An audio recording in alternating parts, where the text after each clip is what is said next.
नमस्कार, मैं हूं राज पाठक और आप देख रहे हैं बुलेट न्यूज टीवी। देखिए, लोकसभा चुनाव की सरगर्मी अब तेज हो गई है। प्रत्याशी अब उतर रहे हैं सामने। पार्टी डिसाइड करेगी कि टिकट किसको मिलेगा, लेकिन जनसंपर्क अभियान जो है वो चालू है। हमारे साथ में औरंगाबाद में लोकसभा चुनाव के लिए उम्मीदवारी पेश कर रहे हैं मुखिया संघ के अध्यक्ष हैं और अब लोकसभा चुनाव में सांसद के उम्मीदवार के रूप में आए हैं सुजीत मुखिया। सुजीत सिंह जी, स्वागत है बुलेट न्यूज में। बहुत बहुत धन्यवाद आपका। सुजीत सिंह जी, सवाल तो यह है कि मुखिया संघ के आप अध्यक्ष हैं, जनता के बीच रहे हैं, लगातार आपको लोगों का समर्थन मिला है। इस बार का जो लोकसभा चुनाव है, इसमें आप निर्दलीय प्लान में हैं या पार्टी से डिसाइड कर जा रहे हैं, क्या होगा इस प्लान? हम भाजपा में लगभग 15 वर्षों से हैं। सक्रिय सदस्य का रसीद कटवाए थे और भाजयुमो जिला अध्यक्ष जब मंजीत कुमार था तो काफी हम बढ़ चढ़ के सहयोग भी लोग हमेशा करते रहते थे। तो पहली प्राथमिकता है कि भाजपा से प्रयास कर रहे हैं। मतलब आप चाह रहे हैं कि सिटिंग जो सांसद है उनकी जगह पर आप आएंगे अपनी बात चुनाव में? देखिए, सिटिंग सांसद की बात नहीं है। मैं आपसे एक प्रश्न पूछ रहा हूँ कि आप ही का चैनल के माध्यम से इंटरव्यू देखा था, एक नए भाजपा में दावा पेश कर रहे हैं, क्या उनका नाम था? प्रवीण सिंह। हाँ, प्रवीण सिंह जी। प्रवीण सिंह जी को आप कितने वर्षों से जानते हैं? आप जवाब दीजिए, फिर मैं जवाब दूंगा। प्रवीण सिंह जी को आप कितने दिनों से जानते हैं? बताइए। आप कितने वर्षों से जानते हैं? पहले मुझे हम तो नहीं जानते उतना। तो प्रवीण सिंह जी को लोग कोई जानता नहीं था। दियो में यज्ञ हुआ, यज्ञ के बाद वो दावा पेश कर रहे हैं। औरंगाबाद के लिए क्या किए हैं? लोग कहते हैं कि वो संघ में है, तो संघ में उनका क्या दायित्व है? औरंगाबाद के लिए संघ में उनका क्या दायित्व रहा है? यहाँ औरंगाबाद में क्या कार्य किया है? एक यज्ञ के अलावा एक काम भी बता दें तो सबको अपना अपना अधिकार है, हक है। हम 15 वर्ष से भाजपा में रहे हैं। भाजपा की यहाँ स्थिति आपसे छुपी नहीं है। आपसी बचत की लड़ाई के चलते भाजपा का जनाधार समाप्त होते जा रहा है। तो सबको इच्छा होती है, तो पहली प्राथमिकता मेरी भाजपा है। नहीं, आप कह रहे हैं कि सामने कोई और दावेदार आया है, वो कुछ नहीं किया। दावेदारी तो पेश होगा है, लोकसभा चुनाव है और भी दावेदार आएंगे। सवाल वो नहीं, सवाल ये है कि सुजीत सिंह किस उम्मीद के साथ जनता के बीच जाने वाले हैं और क्या उनकी प्राथमिकता होगी? पहली प्राथमिकता यह है, चुनाव में आने का मेरा मकसद ये है कि मुखिया संघ के अधिकार को एकदम से खत्म कर दिया गया। तो ऐसा नहीं है, बहुत लोग इल्जाम लगाते हैं कि मुखिया भ्रष्ट है। अरे भ्रष्ट तो अधिकारी है। तो मुखिया संघ का अधिकार को वापस लेने का संकल्प लेकर के हम मैदान में आए और बहुत हमारे मुखिया साथी भाजपा समर्थक है और बहुत हमारे मुखिया साथी राजद समर्थक है, महागठबंधन में समर्थक है। तो ये तो कुछ लोगों का कहना है कि आप महागठबंधन से आइए, कुछ लोगों का कहना है कि आप भाजपा से आइए। लेकिन हम भाजपा से आए कि महागठबंधन से आए या निर्दलीय आए, मुखिया भाई हमारे साथ है। तो मुखिया लोगों के लिए आ रहे हैं, जनता के लिए। देखिए, मुखिया का अधिकार, मुखिया जब तक मुखिया का पावर अगर दे दिया जाएगा तो एक बताइए, एक थाना प्रभारी अगर मैं सांसद बनता हूं तो सबसे पहले मैं मुखिया का पावर को मजबूत करवाऊंगा। मुखिया का पावर जैसे देखिए, अगर मान लीजिए कि मैं सांसद बन गया या जो भी सांसद है सुशील कता ही है, तो कोई भी जनता का जैसे लगाता है जनता दरबार, तो इतना जनता आते हैं कि सबका संभव ही नहीं है कि एक सांसद न्याय दिला सके। तो मुखिया को अगर मजबूत करेंगे कि हर पंचायत के मुखिया अगर हमारा मजबूत रहेगा, चाहे वो वीडियो में हो या जिला पदाधिकारी के पास हो, ऐसा मुखिया पावर होना चाहिए कि जनता का कार्य को कर सके, करवा सके, तब जाके जनता का भलाई होगा। हम जनता का मुखिया मतलब क्या? केवल मुखिया को कौन बनाया है? जनता बनाया है, लेकिन जनता का काम हम लोग कर नहीं पा रहे हैं।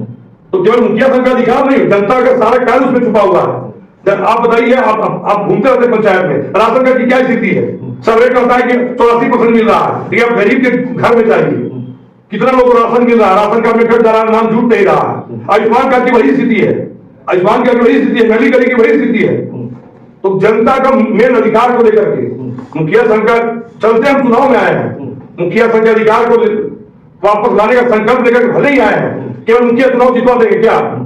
मुखिया को जनता वोट दिया है तो मुखिया बने हैं, और जनता के वोट से कोई विधायक बनता है, सांसद बनता है, तो जनता का तो मेन अधिकार। हम देखिए, आप बताइए कि महागठबंधन वर्सेस एनडीए, चुनावी मुद्दा क्या है?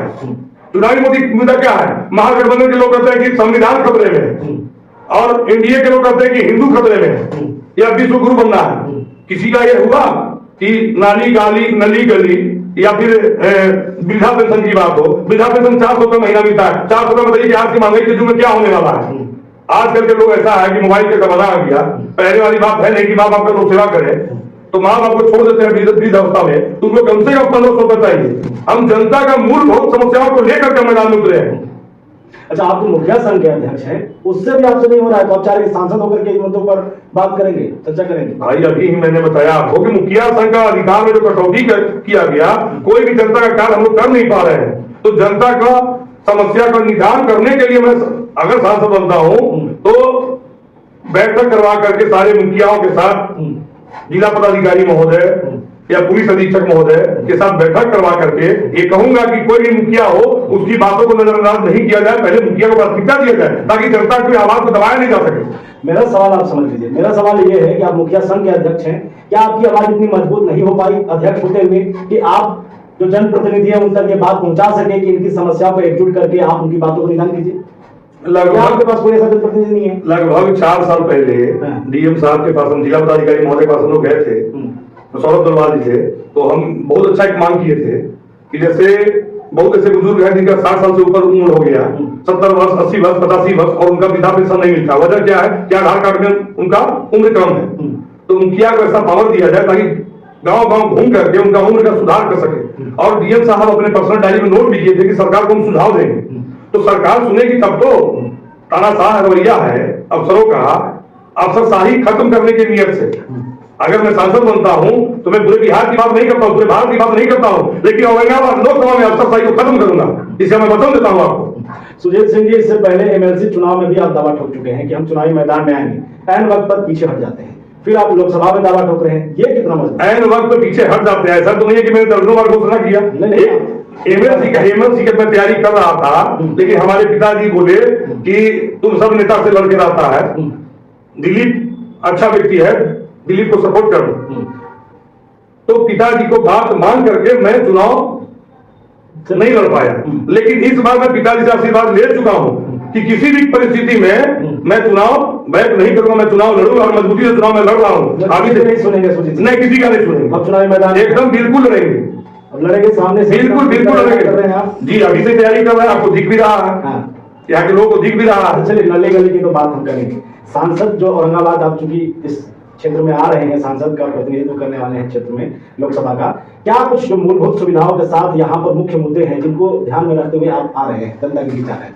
यहाँ पे अगर मैं सांसद बनता हूं तो किसी भी कीमत में एक मेडिकल कॉलेज और एक एम्स अस्पताल खुलवा के रहूंगा।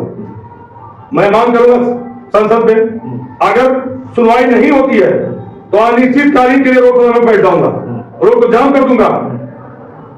2-3 बार, 3-4 बार मैं जेल जा चुका और निर्दोष होने के बावजूद, तो एक बार ऐसे काम के लिए अगर संसद में बन जाता हूं तो रोड जाम करके मैं जेल जाने के लिए तैयार हूं, लेकिन किसी भी कीमत में मेडिकल कॉलेज, एम्स अस्पताल खुलवाऊंगा। जो पानी की समस्या है उसको मैं पूरा करवाऊंगा। यहाँ पे श्री सीमेंट हो, एनटीपीसी हो, एनटीडीसी हो, जिसमें लोकल लोगों की भागीदारी बहुत कम है, लोकल लोगों की भागीदारी 98%, 99% में करवाऊंगा। और नए 6 विधानसभा है लोकसभा में, तो 6 बड़े फैक्ट्री खोलवाने का मैं वचन देता हूं कि किसी भी कीमत, अगर 6 नहीं खुलता है तो एक फैक्ट्री कम से कम, बहुत बड़ी फैक्ट्री जिसे 25 से 30 हजार लोगों को रोजगार मिले, मैं एक फैक्ट्री खोलवाऊंगा। हवाई अड्डा के लिए मैं प्रयास करूंगा। और बहुत बड़ी समस्या जो है आज के युग में कि जो गरीब से गरीब व्यक्ति अपने बच्चों को पेट काट करके पढ़ाता है प्राइवेट स्कूल में क्या स्थिति है? हर साल नया बुक, अगर मान लीजिए हम सक्षम है, हमारे बच्चे पढ़ते हैं और बुक अगर सेम वही रह जाए तो हम अपने बच्चे का बुक किसी गरीब के बच्चे को दे देंगे तो गरीब परिवार को राहत मिलेगा। और ये बेतहाशा वृद्धि जो दिन प्रतिदिन हो रही है स्कूल फी में, उसमें मैं कमी करवाऊंगा। और री एडमिशन कहीं कहीं अब तो बंद काफी हो चुका है, कहीं कहीं अगर होगा री एडमिशन तो री एडमिशन बंद करवाऊंगा। और जो हर साल बुक चेंज होता है वो बुक का पता मैं चेंज करूंगा। ये मेरा वादा नहीं, वचन है, किसी भी कीमत में पूरा करवाऊंगा। सुनील सिंह, सवाल ये है कि आप कह रहे हैं कि लोकसभा चुनाव में आप आएंगे, दावेदारी कर रहे हैं, मुखिया लोगों का समर्थन भी आपको मिलेगा, लेकिन आंकड़ों की बात करें तो एक तरफ महागठबंधन का पलड़ा भारी है, उसके विधायक ज्यादातर हैं। पिछला जो चुनाव देखे वहां पर एनडीए का पक्ष बहुत मजबूत नहीं दिखा।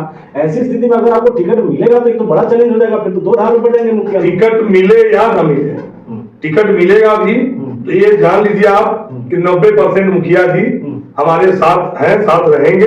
10% वैसे जो होंगे कट्टर किसी दल के प्रति समर्थक हैं, मान सकता हूं, हो सकता है मे भी, ऐसा नहीं है, ऐसा तो हो सकता है कि 5% ही लोग जाए, 2% जाए या नहीं जाए, लेकिन 90% तो आश्वस्त है हम कि हमारे साथ रहेंगे।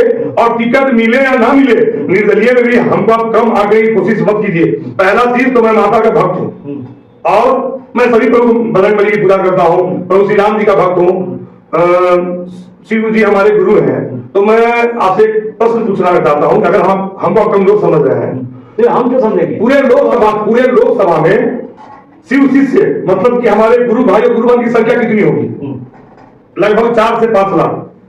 तो अगर शिव जी की कृपा रही, हमारे गुरु की, मेरे गुरु की कृपा रहेगी, दया रहेगी, तो हमें जिताने के लिए हमारे गुरु भाई गुरुवन ही काफी है।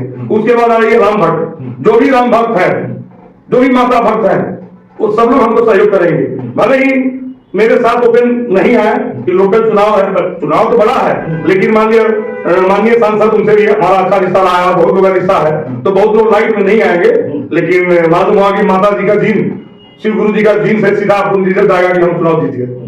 जाते जाते एक सवाल, आप कह रहे हैं 90% मुखिया, औरंगाबाद जिला के मुखिया से कैसे होगा? गया में भी तो पड़ता है हमारा विधानसभा। गया जिला में मैं गया भी हूँ, शायद आपको जानकारी का अभाव है, वहां भी गया हूँ, लोगों के बीच में बैठक किया हूँ, प्रखंड अध्यक्ष के साथ बैठक किया हूँ, मैं कभी मेटकारी में जा रहा हूँ, सारे कार्य को बता के नहीं किया था, कुछ ऐसा काम जो छुपा के भी किया था।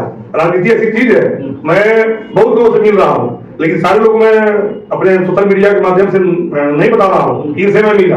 कुछ आप एक तो कह रहे हैं कि हम खुला बोलते हैं कि या तो टिकट मिलेगा तो चुनाव में आएंगे, नहीं तो निर्दलीय आएंगे, फिर आप कह रहे हैं कि हम सोशल मीडिया पर डाल रहे हैं। किससे डर रहे हैं? हम नहीं डर रहे हैं। हाँ। जैसे मान के चलिए कि आप मेरे समर्थक हैं, आप मुझे वोट देने का आश्वासन दे दिए और आप चाह रहे हैं कि हम लाइट में नहीं आए, तो आपके ये सब गुप्त मैं रख रहा हूँ कि जो लोग मेरे समर्थक हैं वो गुप्त रूप से समर्थक है, तो उनको मैं लाइट में नहीं लाना चाहता हूँ। मैं तो अपनी बातों को बिगा के रखता हूँ, कहीं कोई बात छुपाता नहीं हो, लेकिन जो हमारे समर्थक है, बहुत ऐसे हमारे समर्थक हैं कि जो हमारा ओपन ना लाइट में आएंगे ना प्रचार करेंगे, वो केवल वोट देंगे। चलिए बहुत धन्यवाद हमारे साथ जुड़ने के लिए सुजीत सिंह जी। तो ये सुजीत सिंह जी हैं, मुखिया संघ के अध्यक्ष रहे हैं, अब लोकसभा चुनाव में दावेदारी पेश कर रहे हैं, बीजेपी से 15 सालों से जुड़े हुए हैं, सक्रिय सदस्य रहे हैं, और अब इनका दावा है कि जो मुखिया हैं उनकी समस्याओं का जो है वो निदान करने के लिए चुनावी मैदान में आए हैं, प्राथमिकता उनकी रहेगी, और जो जनता का मूलभूत सुविधा है, रोजगार, स्वास्थ्य, उस पर भी ये विशेष ध्यान देंगे, जनता के लिए धरना भी देंगे।